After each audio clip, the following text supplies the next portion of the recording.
उसका आधार कार्ड नहीं मिला तो बोले पैंट उतारो। क्या है ये गंदगी है। और फिर बाद में मालूम हुआ पुलिस नोटिस दी। नोटिस देने से नहीं, उनको अरेस्ट करो, रोको आप उनको। अगर पुलिस अपना काम नहीं कर रही तो ये सब विजिलेंटिस कर रहे वहां पर। ये खुद गवर्नमेंट बने हुए हैं, सुपीरियर गवर्नमेंट बने हुए हैं। सर ये इंडिया अलायंस के नेता भी ये कह रहे हैं कि ये यात्रा को हेटरेट में नहीं बदलना चाहिए। अगर सरकार सपोर्ट करती है तो ठीक है। नहीं, कोई हेटरेट नहीं, कोई हेटरेट की बात नहीं कर रही। जाके तुम्हारा पैंट उतारो तुम क्या बोलते हैं? उनके कोई लीडर को बोले तुम्हारा पैंट उतारो, क्या बोलते हो लोग? एसपी के अरे क्या बात कर रहे हैं। वो जो बेचारा उसका नाम गोपाल है। क्या है तमाशा है? किसको राइट है जाके होटल में? कौन है आप बोलने वाले? किसके आप जाते कैसे होटल में? आप हु आर यू? आप पुलिस है। सुप्रीम कोर्ट ऑर्डर दिया last time. Supreme court order आज भी रिलीवेंट है। आप होते कौन जाने वाले वहां पे? तुम्हारे को धरना देना है, तुम जाके धरना। तुम होटल में कैसे जाते? तुम किसकी होटल में? तो तुम होते कौन? तुम गवर्नमेंट है, तुम कानून है, कौन है तुम? एसपी के जो फॉर्मर एमपी है वो क्वेश्चन कर रहे हैं कि who gave them the right to make people take off their pants, and also is there any difference between the terrorists and people who open fire on Imperial? Say that I don't speak for any other political party. I speak for my political party, which I have said. अब उनका मैं कहीं को बोलूंगा? उनके पास है, उन्होंने बोलते हैं, मैं क्यों बोलूंगा? हाँ, देखिए, किसी सिटीजन को जाकर होटल में घुस के ये तुम्हारा नाम बोलो, आधार कार्ड दिखाओ। अरे तू होता कौन भाई? तू होता कौन पूछने वाला? और सरकार क्यों अलाउ कर रही है लोगों को? आप कल के दिन अगर कोई टीवी चैनल में चले आएगा, एंकर को पूछेंगे, आपके जितने बड़े बड़े एंकर है, तेरा नाम क्या है बोल। उन्हें बोलेगा तो नहीं, बस मैं 9 बजे देखता। हाँ, नहीं मालूम, नाम बोल। नहीं, तेरा नाम ये नहीं है, पैंट उतार, कपड़ा उतार। क्या है ये? कहाँ रुकेंगे ये? आज होटल पे शुरू हुआ, कल आपके टीवी स्टूडियो में आ जाएगा। तैयार रहो आप लोग। आप क्या डिमांड करते हैं? अरे हमारा एक ही डिमांड है कि रूल ऑफ लॉ को फॉलो करिए। कोई भी कानून अपने हाथ में नहीं ले सकता। आपको शिकायत है, पुलिस में कंप्लेन करिए। आप जाकर होटलों के सामने क्यों तमाशा कर रहे? होटलों में क्यों जा रहे? आप कौन होते कौन? मैं आपको बार बार बोल रहा हूं, ये बागोवाली, सरवट, बजीरी, ये जो मुजफ्फरनगर बाईपास पे है, 10 साल पहले सुकून से था पूरा। आप क्यों हो रहा है गड़बड़िया? बराबर कांवड़ यात्रा जाती थी, जाती रहेंगी, मगर ये लोग कौन है भाई? सर, आरजेडी तेजस्वी यादव ने मुस्लिम कम्युनिटी को बुलाया, बोला कि डाइवर्सिटी की मिसाल है, मुसलमानों का रिप्रेजेंटेशन बराबर दिया जाएगा, एक्सेट्रा एक्सेट्रा। आप कई बार बोले हैं कि डिस्क्रिमिनेशन। एक बात सुनिए, गुलामी में और हिस्सेदारी में फर्क होता। हम हिस्सेदारी की बात कर रहे हैं, गुलामी की बात ये लोग करना छोड़ना। हम बड़े, तुम्हारे पीछे चलो, ये नहीं होने वाला है। अगर आप हिस्सेदारी की बात कर रहे तो फिर सबको बराबर हिस्सा मिलना चाहिए। आप ये बोलेंगे नहीं, तुम हमारे गुलामी करते रहो, हमारे लिए चादर बिछाओ, दरी बिछाओ, ये नहीं होने वाला है। सर, कांग्रेस के नेता अजय कुमार कहते हैं कि सिक्किम नेबरिंग कंट्री है, कैसा देखते हैं? अब भाई उनसे पूछ लो भाई, अभी तक तो ऐसा नहीं है ना, इंडिया का हिस्सा। आप उनसे पूछ लो। अरे हरे का मेरे से पूछता रहे भाई तू। अच्छा, कल जो हादसा हुआ उसके बारे में बताइए। हाँ बिल्कुल तकलीफदेह हादसा है, बहुत तकलीफदेह हादसा है। ये गवर्नमेंट इंक्वायरी ऑर्डर करे और क्यों हुआ मालूम करे। इतनी बड़ी तादाद में 38 लोगों की मौत हुई है। इसमें झारखंड के भी कई लोग हैं और डीएनए टेस्टिंग हो रही है। और ये दोबारा ऐसा ये चीज नहीं होना, ये बहुत तकलीफदेह बात है। सर, एफआईआर में ये क्लियरली मेंशन है वो ओल्ड मशीनरी यूज किया गया है, मतलब कंप्लेनेंट के तरफ से एलिगेशंस आ रहे हैं। पर पीसीबी कह रहा है कि हमारे मतलब रिसेंट वहाँ पे इंस्पेक्शन भी हुए, फैक्ट्री के डिपार्टमेंट भी कह रहा है कि वो रूल्स फॉलो कर रहे थे। मगर जो भी है, इतना बड़ा हादसा हुआ है, कभी तेलंगाना में, आंध्र प्रदेश में ऐसा हादसा नहीं हुआ। मतलब ये मुझे उम्मीद है कि जब चीफ मिनिस्टर रेवंत रेड्डी वहां पर गए, अपने 4 कैबिनेट मिनिस्टर्स को लेकर गए, मुझे पूरी उम्मीद है कि वहां पर ये जो आप बता रहे, ये सब चीजों का इंक्वायरी में नोट लिया जाएगा।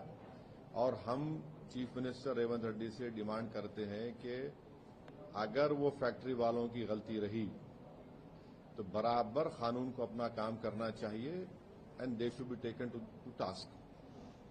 जी, इस बार बिहार के चुनाव में मुसलमानों का कितना बहुत ज्यादा कितनी कह सकते हैं कि कितनी रिस्पॉन्सिबिलिटी होगी और साथ अरे में क्या मुसलमान दूसरों की नहीं है, क्या अपर कास्ट की नहीं है? ये नहीं सुनिए, अरे आप लोगों का जितना खाली बस नहीं सुनिए, अरे मैडम सुनिए, अपर कास्ट की जिम्मेदारी नहीं है चुनाव में, ईबीसी की जिम्मेदारी नहीं है चुनाव में, दलित समाज की नहीं है, खाली मुसलमान। अरे हम ही वोट डाल, दूसरे नहीं डालते क्या वोट?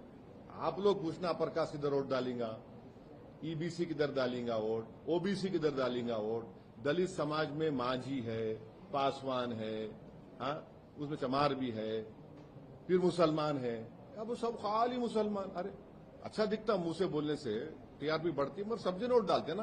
आप कितने सीट पे कंटेस्ट हाँ अभी अब टाइम है।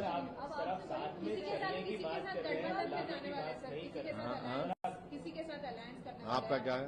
आप साथ में चलने की बात कर रहे हैं सर, गुलामी की बात नहीं कर रहे, लेकिन यहाँ की जो सरकार है यहाँ पर एक मुस्लिम रिप्रेजेंटेशन अभी तक नहीं हुआ है, लगभग 2 साल होने आ रहे हैं। कहाँ पे या तेलंगाना की सरकार मुस्लिम रिप्रेजेंटेशन कहाँ पे नहीं मिनिस्टर नहीं है? है?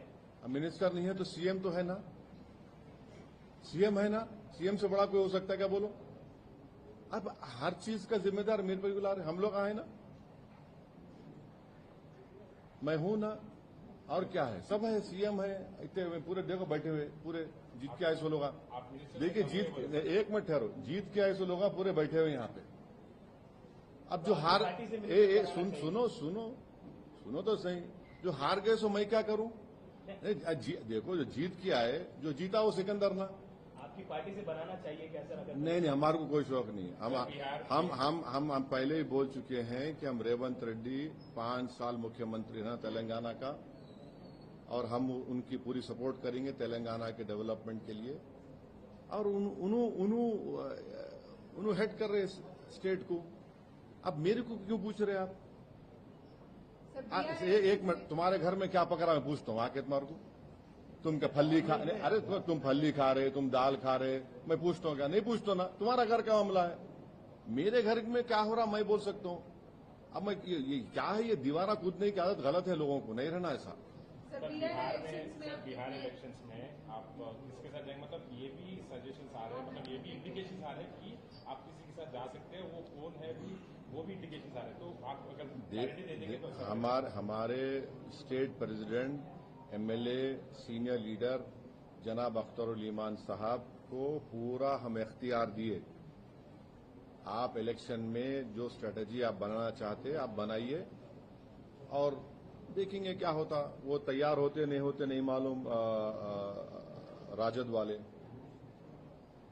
हम, क्योंकि आप लोग ही बोलते हैं वोट काट लिए।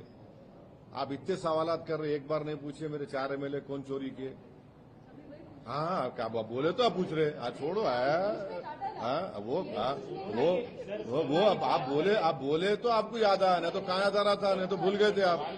अरे अभी आप क्या पूछे मैडम, अभी आप क्या पूछे? मुस्लिम वोट आप 4 एमएलए नहीं पूछे मेरे तो, हाँ ठीक है। अख्तर सुन तो आज तुम ऐसा मॉबलिंग चंग मत करो मेरे को। नहीं सुनिए, आप पहले अख्तरुल ईमान साहब बात कर रहे, क्या होता देखेंगे, नहीं है तो हम चुनाव लड़ेंगे भाई, दबा के लड़ेंगे। जिससे भी सबसे बात कर रहे हो इंडिया अलायंस के साथ जाने के चांसेस कुछ है क्या सर? क्लियरली पूछ रहा हूँ। नहीं ये क्लियरली कैसा बोलेंगे? आपकी तरफ से नहीं, अगर आपको मैं बोलूंगा कल तुम्हारे को बेटा होता है, बेटी बोलो, कल बोल सकते तुम नहीं बोल सकते ना, तो टाइम लगता ना उसको। नहीं कैसा बातचीत करेंगे? समंदर के 2 किनारे कैसा एक हो सकते? नीतीश कुमार की वजह से तो सब ये दिन देखने में आ रहा। जी मेरा सवाल ये है कि पिछली बार का जो आपका एक्सपीरियंस रहा है, उसके बाद अब कितना फैक्टर होने वाला है इस चुनाव? नहीं हम तो बराबर वहां पर एक पॉलिटिकल फोर्स थे, है और रहेंगे इंशाल्लाह, और हमारी पूरी कोशिश जारी है, पूरा हम लोग मेहनत कर रहे हैं और भी मेहनत करेंगे, चुनाव से पहले भी चुनाव के दौरान भी। कितने सीट पे कंटेस्ट? अभी तो टाइम है ना, टाइम है, कैसा बोलेंगे? ईसीआई को लेटर लिख दिया था सर? हाँ लेटर लिखे, वोटर कैसे लिखे, वीसीआई को बोलूंगा मैं कितने? टाइम है सर पार्टी को? अरे हाँ तो बोलेंगे, टाइम आया तो बोलेंगे, आप अप्रोप्रिएट टाइम पे आप तमाम को इत्तला करेंगे इंशाल्लाह। Okay, thank you. चलिए।